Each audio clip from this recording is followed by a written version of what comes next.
En 30 minutos, MF Economía e Inversiones y Radio 1000 te traen los principales temas económicos del mundo y de Paraguay con Economía a 1000. En Economía al Oído, Manuel Ferreira analiza los temas que marcan la economía global, regional y de Paraguay, con una mirada crítica y enfoque claro. Y si buscas noticias y voces claves del ámbito económico nacional, escucha también el podcast Economía a 1000, el espacio de entrevistas y actualidad. Dos miradas, una misma fuente. MF Economía e Inversiones. Muy buenos días, bienvenidos a una emisión más aquí de Economía a 1000. Muchas gracias por la compañía de todos los días. Quien les saluda, Prince Otto, y hoy ya no me acompaña, solo por hoy, la compañera Ada Caballero, así que le envío un saludo muy especial. Mañana ya se reincorpora nuevamente a este espacio y agradecerles nuevamente a todos los compañeros que hacen posible también la puesta al aire de este espacio económico, recordando que es en coproducción con la consultora MF Economía e Inversiones y por supuesto Radio 1000. Y antes de saludar a nuestra invitada de hoy, hacemos rápidamente un pimponeo de las principales noticias económicas del día. Adelante, Josema. MF Economía e Inversiones presenta las principales noticias económicas de Paraguay y el mundo. ¿Qué está pasando a nivel internacional? De acuerdo con Bloomberg en línea, el conflicto en Medio Oriente mantiene en vilo a los mercados ante la incertidumbre sobre la reapertura del estrecho Hormuz, por donde circula cerca de una quinta parte de las exportaciones mundiales de petróleo y gas natural licuado. Estados Unidos extendió el plazo hasta el martes a las 20 horas para que Irán restablezca el tránsito, mientras aliados como Pakistán, Egipto y Turquía impulsan un alto al fuego de 45 días. El flujo marítimo sigue severamente afectado, con solo 15 buques atravesando el estrecho en las últimas 24 horas, un nivel 90% inferior al previo al conflicto. El impacto en los mercados energéticos es significativo. El Brent se ubica en torno a $110 por barril, con un aumento superior al 50% desde el inicio del conflicto, mientras que en Estados Unidos la gasolina supera los $4 por galón por primera vez desde 2022. La escalada también ha dejado más de 5.000 muertos, con cerca de 3/4 partes en Irán, y mantiene riesgos sobre la inflación global ante el encarecimiento de combustibles y derivados. Más información internacional y siempre de acuerdo con Bloomberg en línea, la Reserva Federal enfrenta el riesgo de un nuevo brote inflacionario en Estados Unidos en un contexto donde la inflación aún no converge a su objetivo del 2%, mientras los precios se mantienen ligeramente por debajo del 3% desde finales de 2025. La guerra en Irán impulsa el encarecimiento de la energía, con aumentos de más del 30% en la gasolina y alrededor de 40% en el gasóleo, lo que refuerza las expectativas de mayores precios durante el próximo año y prolonga un periodo de alta inflación que ya se extiende por 5 años. Siempre con información internacional y de acuerdo con Reuters, las primas del crudo estadounidense WTI alcanzaron niveles récord ante la fuerte competencia entre Asia y Europa por asegurar suministro en un contexto de interrupciones en los flujos de Oriente Medio por la guerra con Irán. Para entregas en julio en el norte de Asia, las primas ubicaron entre 30 y $40 por barril, frente a niveles cercanos a $20 a finales de marzo e inicios de abril, reflejando un incremento acelerado en pocos días, menciona también Reuters. Y siempre con este medio, el Banco de Japón advierte que el aumento de los precios del petróleo y las interrupciones en el suministro derivadas del conflicto en Oriente Medio podrían afectar la economía, elevando los costos de insumos y generando incertidumbre en las empresas. Aunque el impacto se mantiene limitado por ahora, existe preocupación por una posible extensión del conflicto que afecte beneficios corporativos, consumo y cadenas de suministro, menciona Reuters.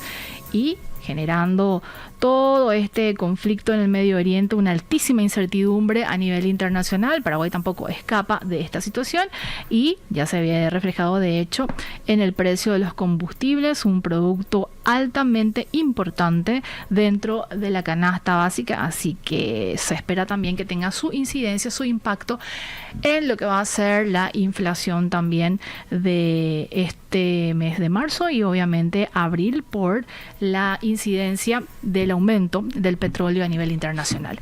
Y ya le doy la bienvenida a nuestra invitada de hoy. Ella es Ana Rojas Viñales, economista e investigadora. ¿Cómo estamos, Ana? ¿Qué tal? Bienvenida. Gracias por estar con nosotros. Hola, Prince. Muchas gracias por la invitación.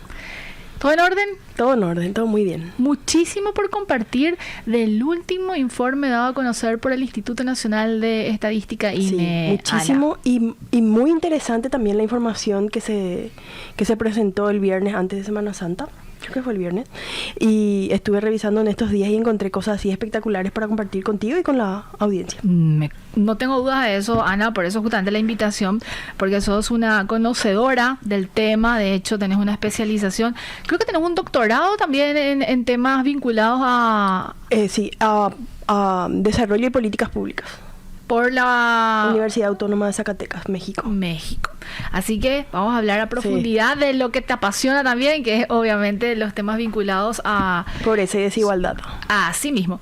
Bueno, le pedimos a los compañeros que me den el soporte correspondiente. Vamos a ir desglosando las láminas, de hecho. Los que tienen gráficos, por favor, compañeros, si me acompañan, pues yo, esa misma.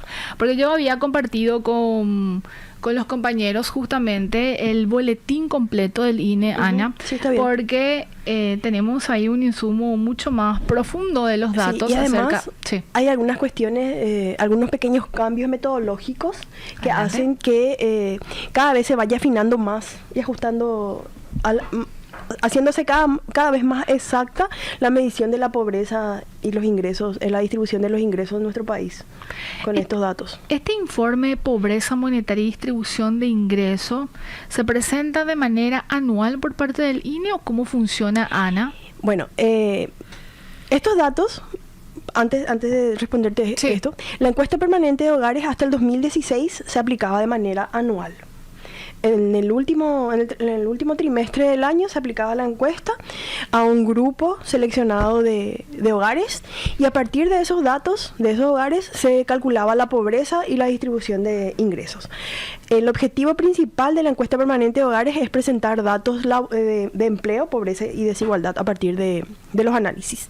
Y desde el 2017, de modo a ser más sistemático y más continuo, el proceso se empezó a aplicar de manera trimestral. Entonces, los datos que salen... ¿Viste que la encuesta del 2017 sale... encuesta permanente de hogares primero, segundo, tercero y cuarto trimestre? Así esos datos que están en esos boletines de la encuesta son datos laborales. Entonces, se sigue el comportamiento de la población en edad de trabajar y la que está desocupada o fuera de la fuerza de trabajo, para saber qué movimientos o qué dinámica se dio en el trabajo en nuestro país. Y ya entre marzo y abril más o menos sale la encuesta anual, o sea, el resultado, la compilación de esos 4 trimestres, y a partir de esos datos, que son anuales, sale el resultado de pobreza. Cuando hablamos del concepto de pobreza monetaria, ¿a qué nos estamos refiriendo de acuerdo también con los datos y la definición que utiliza el INE, y que imagino también es un concepto universal, Ana? Sí, bueno, la pobreza se puede medir de diferentes formas, dependiendo de cuál es el objetivo y el enfoque que se está utilizando para medir la pobreza. El más utilizado, el más conocido, y el que yo creo que la gente que no es economista o que no trabaja con datos, o que no está tan familiarizada con estos conceptos, siempre va a pensar en el que es como el más, por intuición, en el que tiene que ver con los ingresos o con la pobreza monetaria, ¿verdad?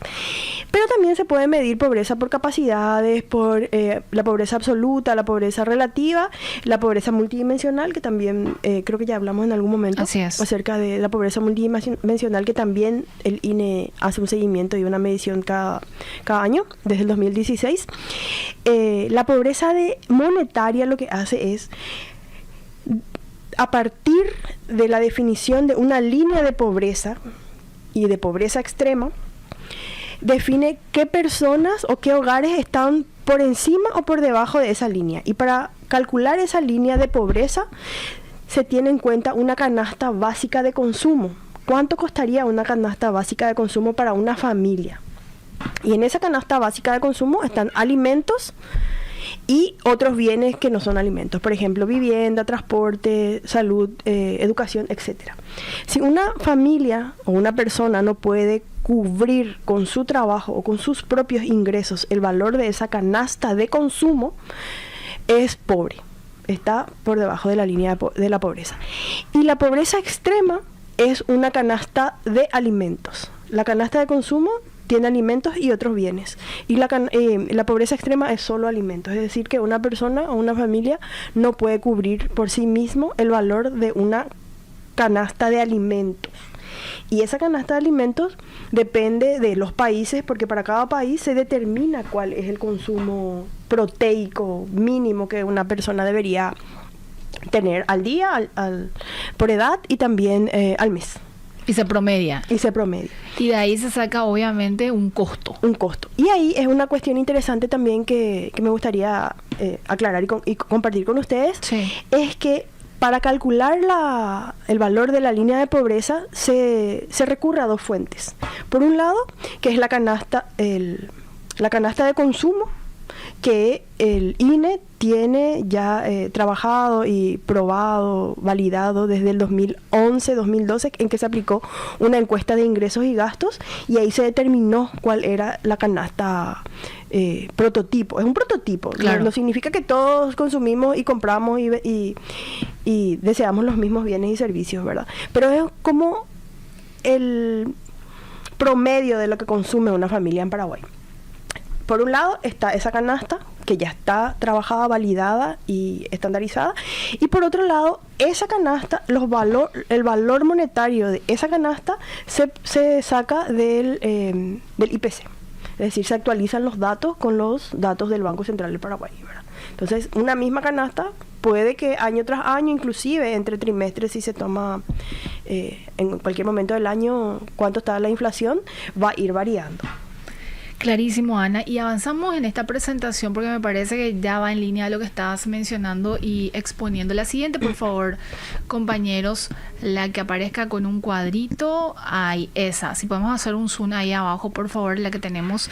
Esta es básicamente la que estabas mencionando, Ana, cuando se discrimina justamente el esquema de la línea de pobreza, lo que está... Ahí nos van a hacer el zoom, ¿verdad? La línea de pobreza extrema. Y decíamos que se pone un costo a la canasta. Yo asumo también que hay una diferenciación entre la canasta rural y la canasta urbana. Sí. Qué interesante esa pregunta, sí. Porque los valores de la canasta, de la línea de pobreza y la línea de pobreza extrema urbanas y rurales son diferentes. Porque en el área rural también se da mucho... la producción para autoconsumo. Es cierto. Entonces, como que reduce, vamos a decir, el peso, ¿verdad? Reduce el peso porque la familia rural podría estar dentro de su cotidianeidad, teniendo una huerta o a lo mejor teniendo ganado menor, gallinas, huevos. Entonces, por una parte puede que esté comercializando eso que produce, sus hortalizas, su huevo, su queso, y también consumiendo a partir de lo que esa misma familia produce, ¿verdad? Entonces el valor es distinto y también se puede dar inclusive intercambios entre las familias. Entonces se va compensando ese valor que de esos bienes que no se comercian en el mercado.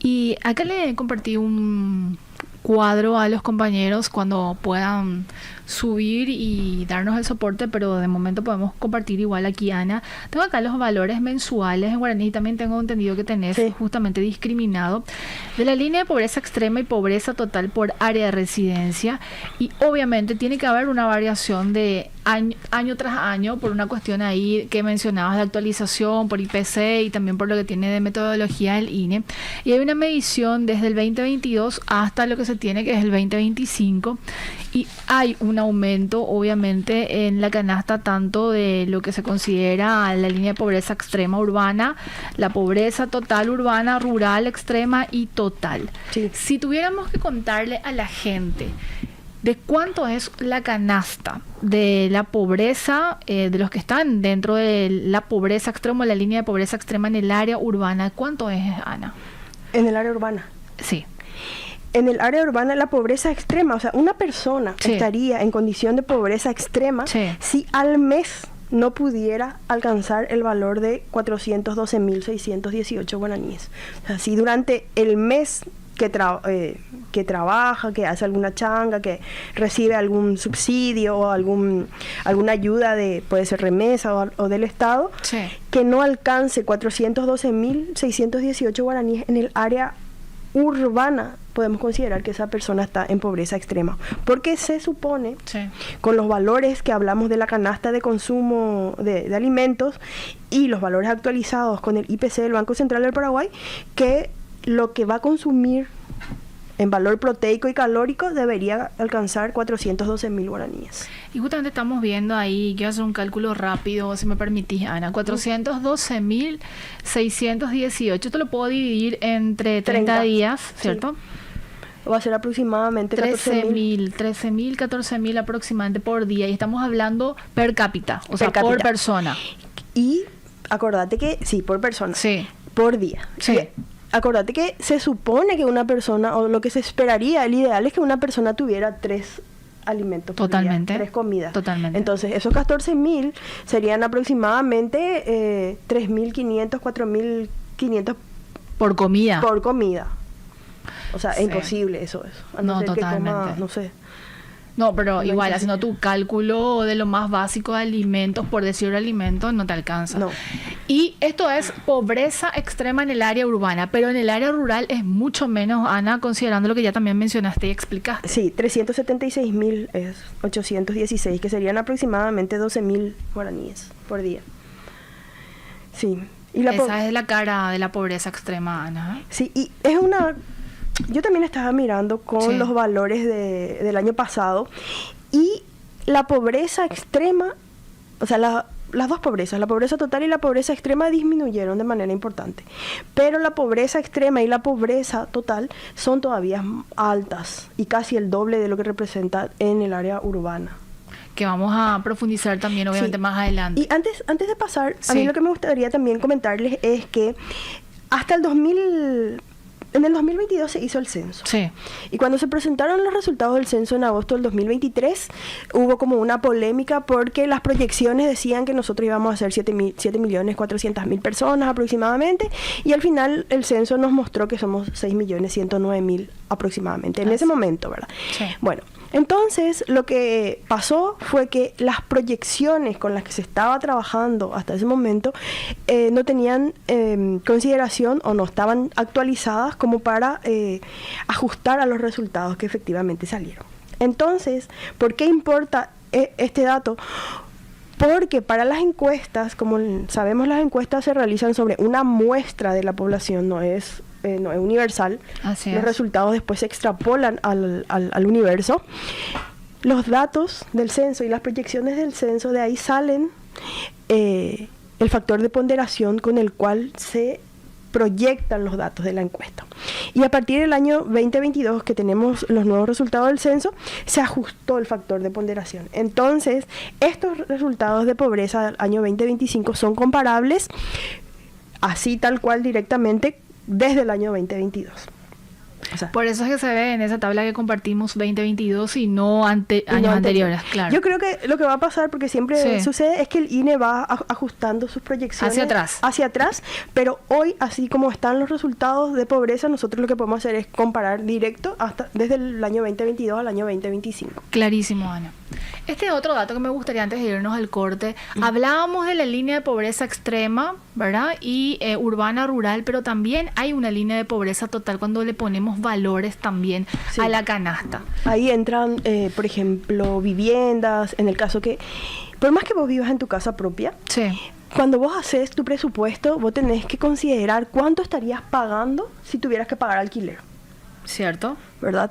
Entonces entra lo que costaría el alquiler de la vivienda, en el supuesto caso que no fuera tu casa, también traslado, pasajes, salud, medicamentos, etcétera. Y a nivel urbano es de 933.000, que sería aproximadamente 31.000 guaraníes por día.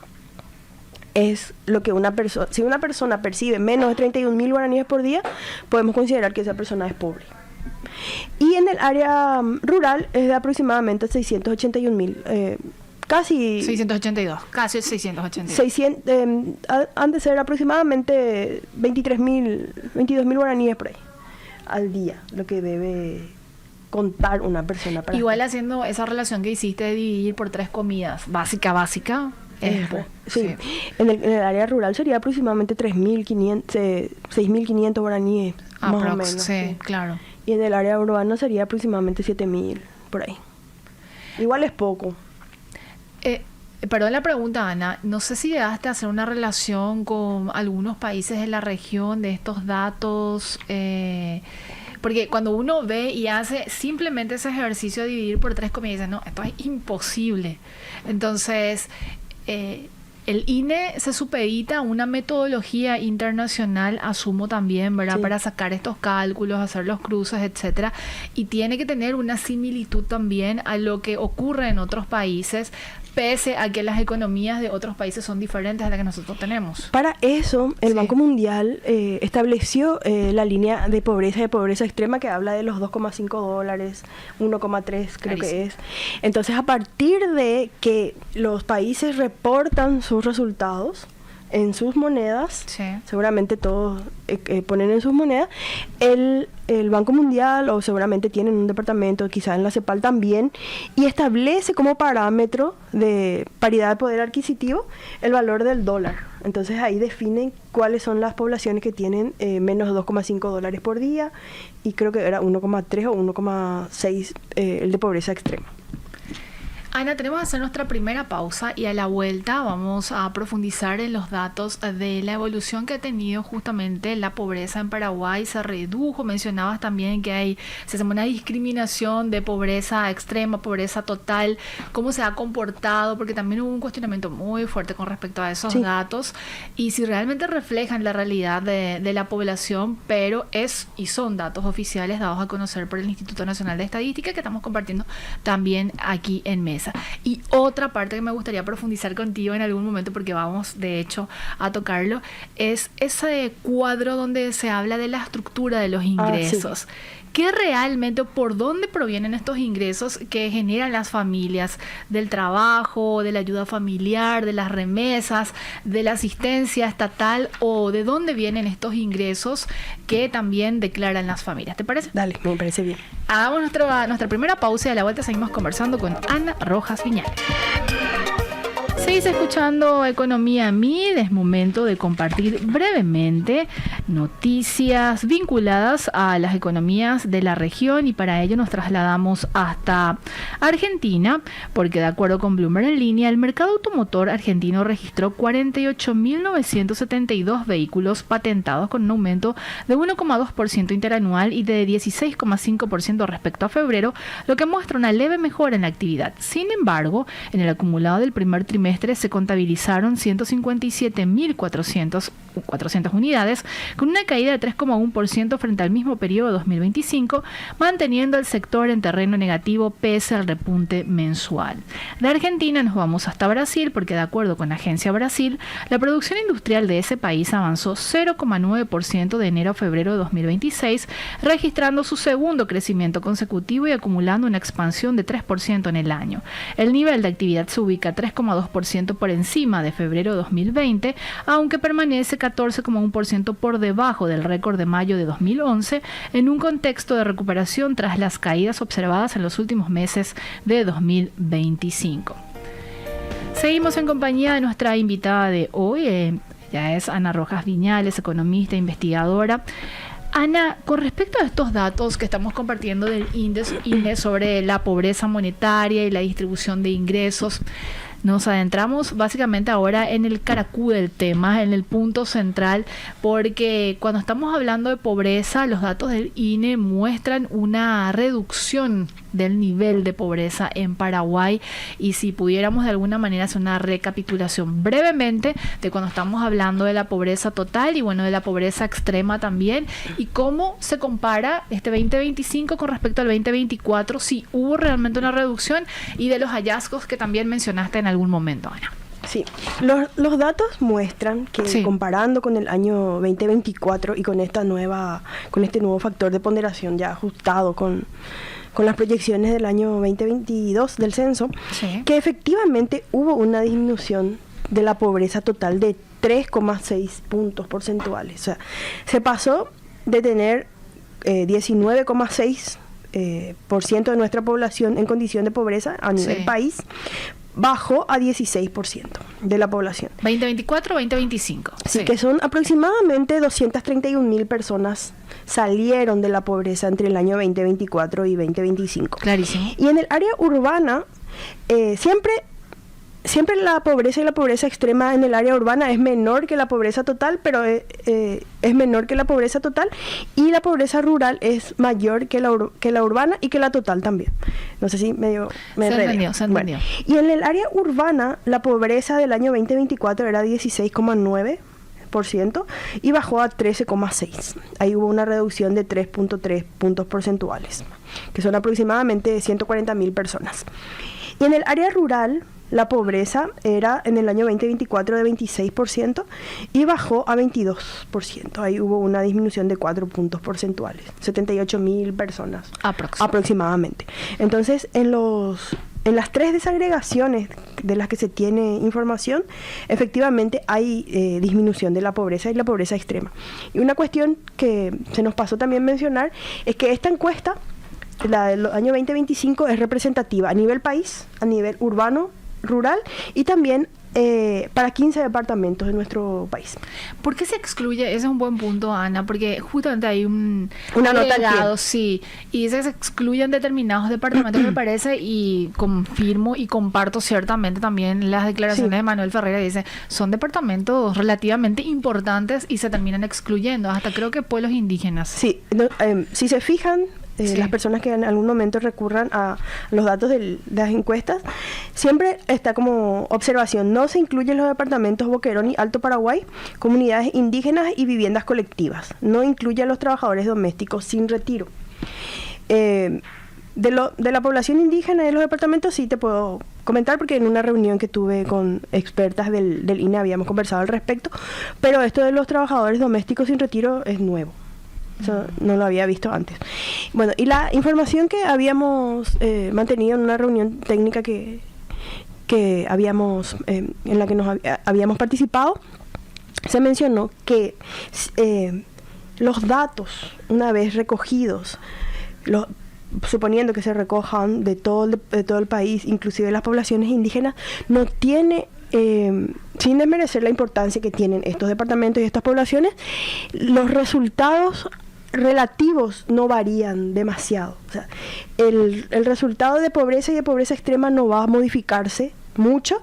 Es decir, que estos resultados, si bien no están contando con esos datos de esas poblaciones, también ya les abarca, porque no varía mucho el resultado significativamente. Por la cantidad de población. Por la cantidad de población. Porque si te fijas, la densidad poblacional en el área, en la región occidental, es mucho más baja que la región oriental. Es cierto. O sea, territorialmente sí tiene más del 65% de nuestra superficie, pero la población es aproximadamente el 3, 4, 5% del total de nuestro país. Igualmente, estos departamentos son excluidos de otros también indicadores del INE. Casi siempre. Sí. En el censo no, porque como el censo es universal, general, tiene que estar todo, pero en las encuestas sí. Y lo que te estaba mencionando de qué representatividad tienen estos resultados, acá estamos viendo pobreza urbana, rural y a nivel total nacional, pero si nosotros queremos ver, por ejemplo, cuánto varió la pobreza en comparación por ejemplo, Caguazú con el año pasado, tendríamos que ver si esa encuesta del año 2024 también tiene desagregado por departamento. Yo creo que sí, porque hubo un tiempo en el que era urbano-rural, Asunción y resto urbano o resto país. Sí, me consta que tiene, porque yo hice un artículo justamente haciendo el comparativo 2024, 2025, y sí existen esos datos desagregados que podemos compartirlo después de nuestra pausa.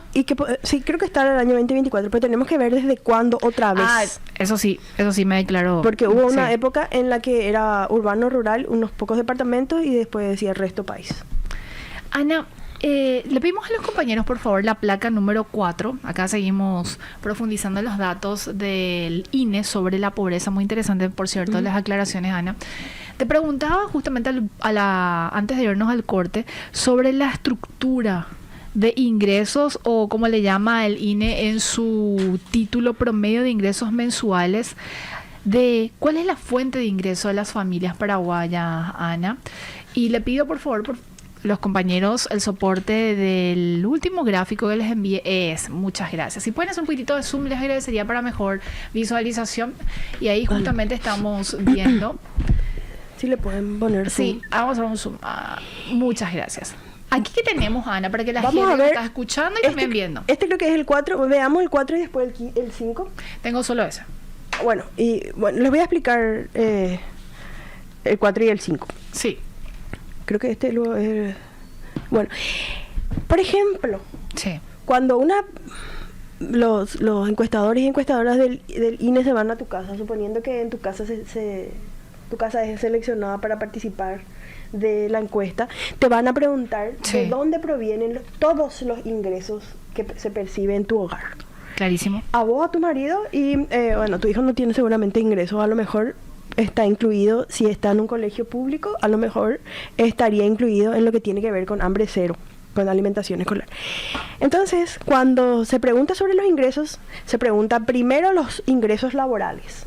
Tu actividad principal, vamos a suponer que aparte de tu principal trabajo, tenés un emprendimiento y después a lo mejor en tus horas libres, no sé, enseñás matemática. Sí. Esporádicamente. Entonces, en el mes, en los últimos 7 días, ¿cuáles fueron las fuentes de ingreso y cuánto percibiste por ingresos laborales? El principal, el secundario y los otros ingresos laborales. Luego, si es que hay, en tu hogar se recibe remesas, ayudas familiares dentro del país, si no sé, si te manda tu papá o tu mamá plata, si te dan plata, o si por ejemplo tenés una hermana o un hermano que vive en otro país y que te manda remesas del exterior, familiar. Clarísimo. Luego también, si en tu hogar hay un adulto mayor, o a lo mejor si vos ya tenés más de 65 años, que no falta así. mucho, no es así, Sí. pero vamos a suponer, si tenés jubilación o pensión. Pero acá es jubilación o pensión proveniente de tu aporte contributivo. Ahí se hace, y esto también es importante cuando se analizan los datos de la encuesta, porque dependiendo de cuál es el origen de los ingresos, puede que tu hogar o vos como persona estés en condiciones de mayor o menor vulnerabilidad. Clarísimo. Y además hay ingresos que son esporádicos, que Totalmente. no siempre. Bueno, jubilación o pensión proveniente de tu trabajo. Luego viene el ingreso del Estado a través de Tecopona. En el caso de las familias que están en pobreza y pobreza extrema, seguramente va a ser mayor su participación ¿De dentro. cuánto, para recordar, Ana, aproximadamente recibe una familia? Aproximadamente en valores, en los últimos valores que yo vi, aproximadamente 690.000 el tope máximo que puede percibir una familia que está dentro de Tecopona. Por debajo de lo que percibe el adulto mayor, que Sí. es el 25% del salario mínimo. Que está Correcto. en aproximadamente 800.000 hoy. Clarísimo. No, un poco menos, 700.000 por ahí está. 750, por ahí sí. Sí. Y cuando hablamos de Tecopona, hay que considerar que Tecopona tiene topes. Sí. Entonces, como máximo, si vos tenés 5 hijos, como máximo Tecopona abona o da el bono, el componente por 4 hijos. Si hay personas con discapacidad severa, hasta 2 personas, por más que haya más personas con discapacidad severa. Después, mujeres embarazadas, también hay un componente de guías familiares, entre otras cuestiones, ¿verdad? Y la población indígena tiene un monto X, o sea, ya está estipulado el monto que percibe la población indígena, no como la población no indígena, que depende de cuántos miembros está compuesta la familia. Luego, el ingreso del Estado de los adultos mayores, que está aproximadamente 750.000, y si nosotros miramos el cuadro, vamos a ver que no está, o sea, no es 750.000 el promedio que nos sale ahí. No, es Porque mayor, sí. Es mayor, puede que sea menor también, ¿verdad? Dependiendo de en qué decil. quintila en realidad Quintil, está, perdón, quintil. estemos mirando, porque acordate que en la encuesta vos reportás y vos decís lo que te acordás. Por eso esa variación, y aparece 820.000 ¿Cuánto, en promedio total ¿cuánto vos país. cobrás mensualmente? Y aproximadamente yo cobro 5 millones. Sí. Y uno, porque no te acordás, o porque no querés decir la realidad de cuáles son tus ingresos, porque viste Sí. que también te crea cierto recelo hablar de ingresos con otras personas. Entonces, Totalmente. podría ser por eso, que en todos los casos, no solamente hay. Luego, el ingreso por almuerzo o cena, ahí es importante también aclarar que hay un gran el programa Hambre Cero y la alimentación escolar tiene un gran impacto en estos resultados de pobreza, principalmente por la ampliación de la cobertura en comparación al año pasado. Como que no sé cuántas escuelas habrán estado el año pasado, y este año ya es casi universal en el caso de las escuelas nacionales, de las instituciones nacionales, educativas nacionales. Ana, perdón esta pregunta, y no te había mencionado antes, pero ¿sucedió en algún momento una suerte de discusión y lo podemos dejar para responderlo a la vuelta del corte, porque vamos a hacer nuestra pausa, la última? Uh-huh. Principalmente en este ingreso por almuerzo o cena, que es el de hambre cero, se cuestionó el concepto como tal de incluir en un indicador de pobreza monetaria el concepto de almuerzo o cena, que termina siendo en especies, no es en dinero o en recursos como tal, en ingresos. ¿Hay realmente una teoría detrás? ¿Por qué se incluye? ¿Se debería de incluir, de acuerdo también a tu experiencia y bueno, a tu conocimiento y a los estudios realizados? Te dejo picando esa pregunta. Vamos a nuestra última pausa y a la vuelta seguimos conversando con Ana Rojas Viñales.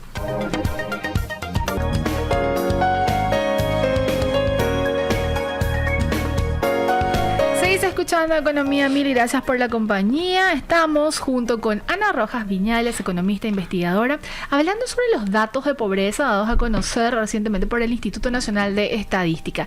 Ana, seguimos explorando sobre la estructura de ingresos de las familias, o lo que se conoce como fuente de ingresos discriminado por tipos de ingresos. Así que le pedimos a los compañeros que me den el soporte del cuadro 4, que Rodrigo nos vino a decir justamente, es que está discriminado básicamente por porcentaje, por peso, ¿correcto? El gráfico anterior el cuadro que estábamos viendo recién, nos mostraba de los ingresos que percibe una familia, cuál es el monto de cada uno de los ingresos. Y totalizaba que aproximadamente 6.800.000 es en promedio lo que percibe una familia, una persona, en promedio. Pero si nosotros consideramos por peso de tipo de ingreso, nos vamos a dar cuenta que Paraguay y la población paraguaya está alineada a lo que dicen las evidencias internacionales, que el mayor peso de los ingresos familiares proviene del trabajo. Por eso es que hoy no hablamos casi del trabajo todavía, pero es demasiado importante hablar del trabajo decente. Del trabajo decente que te paga lo justo y que también te tiene dentro de un sistema de seguridad social. Porque en comparación al año 2024 y 2025, el 84% de los ingresos a nivel país provienen del trabajo. Y si nosotros miramos por decil de ingresos, es decir, el decil más pobre y el decil más rico, vamos a ver que en el caso del decil más pobre, cerca del 75% del total de los ingresos familiares proviene del trabajo, y ese otro 25% proviene de otras fuentes, entre las cuales, y ahí se encadena con la pregunta que vos me hiciste de por qué se introduce el valor del programa Hambre Cero dentro de la medición de pobreza, siendo que no se percibe un ingreso o no se da en plata lo que cuestaría el plato de comida. Y yo te voy a contrapreguntar. Sí. De los ingresos que vos percibís en tu hogar, ¿cuál es el gasto al que vos le destinás mayor proporción de tus ingresos?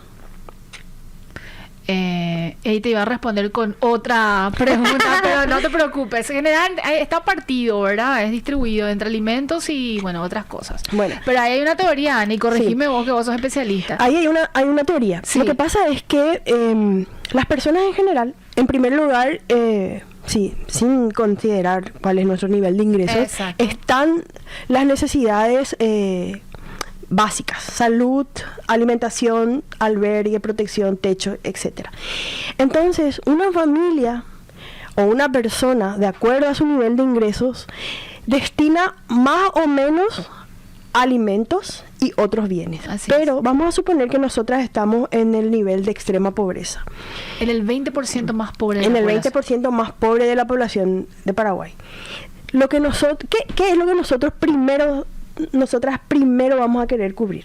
Alimentación. Entonces, eso también está en el boletín y también está en la presentación del INE. Explica que si una persona o una familia tiene que ir a comprar del mercado los alimentos para sus hijos, va a estar pagando una parte de sus ingresos.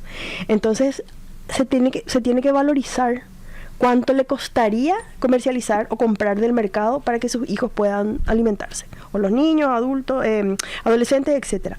Entonces, en vez de estar gastando, invirtiendo, sí, o destinando parte de sus ingresos a la compra de alimentos, esos recursos esa familia puede estar utilizando en otras cosas. A lo mejor, además de que tienen dificultades para alimentarse, a lo mejor están enfermos, necesitan medicamentos, entonces se le tiene que poner un valor. Así como hablamos hace rato, por más que vos vivas en tu casa propia, cuando vos vas a hacer tu presupuesto, también tenés que poner cuánto pagarías si es que estás pagando alquiler.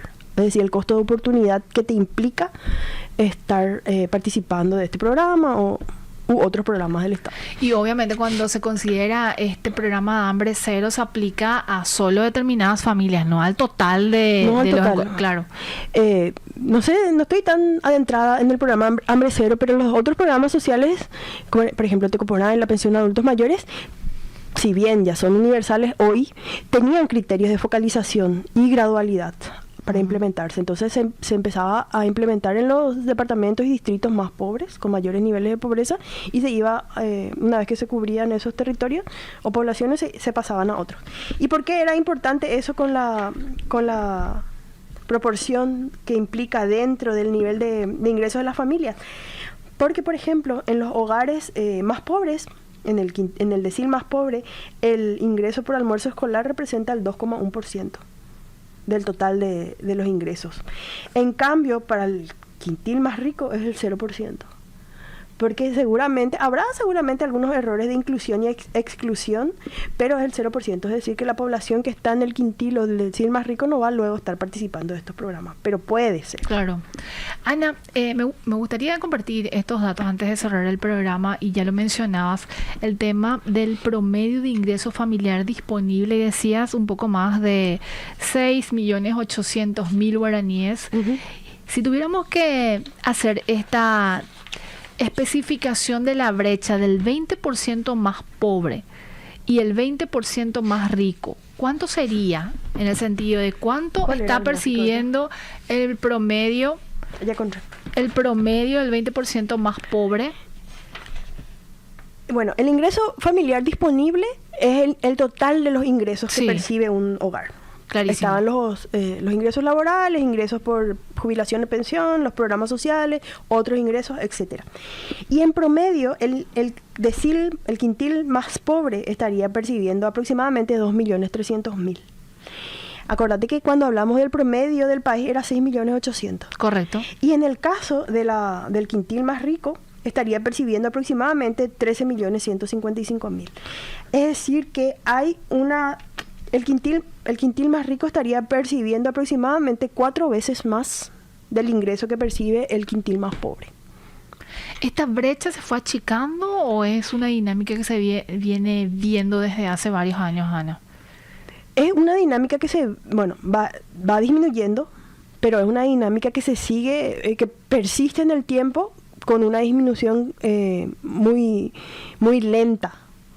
Porque Paraguay es uno de los países más desiguales. Claro. Entonces, por más que disminuya la pobreza, siempre hay demasiada desigualdad. El que tiene mucha plata tiene demasiada plata, y la persona que está en condición de pobreza difícilmente sale de la pobreza, a no ser que sea por su trabajo. Porque participar de estos programas sociales, que son muy valiosos, son exitosos, no nos asegura que esa persona, una vez que deje de participar de esos programas porque ya alcanzó el tiempo que se podía estar, o a lo mejor ya cumplió la edad o los criterios, se mantenga fuera de la pobreza sin estos programas. Entonces, la mejor forma de salir de la pobreza es con el ingreso, y eso también hace que disminuya la desigualdad. Tenemos que cerrar con esta última placa brevemente, Ana, y hay un dato muy interesante porque justamente desagrega sobre el impacto de las transferencias monetarias en especie, que sería, por favor, Rodrigo, si me acompañas con la placa número 3. Y aquí da cuenta justamente el informe del INE sobre la situación del impacto que ha tenido dentro de la pobreza total y la pobreza extrema, Ana. Así, ¿cuánto sería la pobreza sin estos programas? Así es. Y lo que, mientras que nos pone esa placa, yo me estaba fijando antes de venir que la pobreza en total en nuestro país, que hoy es, creo que decía 16,4, aproximadamente sería 20%, se hubiera mantenido alrededor del 20% si es que no se contaba con estos programas sociales. O sea, estos programas sociales son importantes, tienen un impacto significativo en la reducción de la pobreza, sin embargo, no pueden ser considerados como permanentes. Igual es insostenible también para las cuentas fiscales, Ana, sí, ¿cierto? porque la población envejece, la informalidad en nuestro país es muy alta, entonces cada vez que las personas vamos alcanzando la adultez mayor, es muy probable que también aumente la proporción de la población que no tiene jubilación y pensión. Entonces, eso es una carga para las finanzas públicas y para el programa de adultos mayores. Ahí justamente estamos viendo. Sí. Acá lo que nos muestra es que considerando la pobreza extrema, Sí. estos son datos de pobreza extrema, están los dos, pobreza extrema y pobreza total, sin los programas, la pobreza extrema en nuestro país en el año 2025 hubiera sido de 4.8. Sin embargo, si no contara la población con el programa de adultos mayores sería 3.7, sin hambre cero sería 3.3, 2.6 sin Tecoporá, y sumando estos tres programas, el impacto que tienen estos tres programas en la reducción de la pobreza es de 2,4 puntos porcentuales. O sea, sería 2,4 puntos porcentuales más alta la pobreza extrema en nuestro país sin estos programas. Y esto se puede también desagregar urbano y rural, y vamos a ver que estos programas tienen mayor impacto en la población rural. Totalmente. Y en el caso de la pobreza total, Sí. sin estos tres programas, el impacto de la pobreza total sería casi 4 puntos porcentuales más alto. Aproximadamente 20% de la población seguiría hoy en pobreza sin estos programas. Entonces, lo que vemos es que son eficientes, son efectivos, hace que la población salga de la pobreza y la pobreza extrema, pero no podemos depender de estos programas. Uno, por lo que estábamos hablando recién, el peso que representa para el gasto público, y dos, porque las familias y las personas merecen tener un trabajo digno que les permita mantenerse fuera de la pobreza. Ana, un gusto tenerte en el programa donde la gente puede encontrar más de los análisis que sueles realizar. Sí, más que nada en el LinkedIn es donde suelo compartir algunas reflexiones, algunos análisis que estoy haciendo acerca de pobreza, desigualdad, distribución del uso del tiempo también. Y mi correo es anarojas@eco.una.pi, así que si alguien me quiere escribir, me quiere preguntar algo, con mucho gusto estoy disponible. Gracias, Ana, que tengas un excelente inicio de semana. Gracias. Vamos cerrando un capítulo más aquí de Economía 1000. Que tengan un excelente lunes.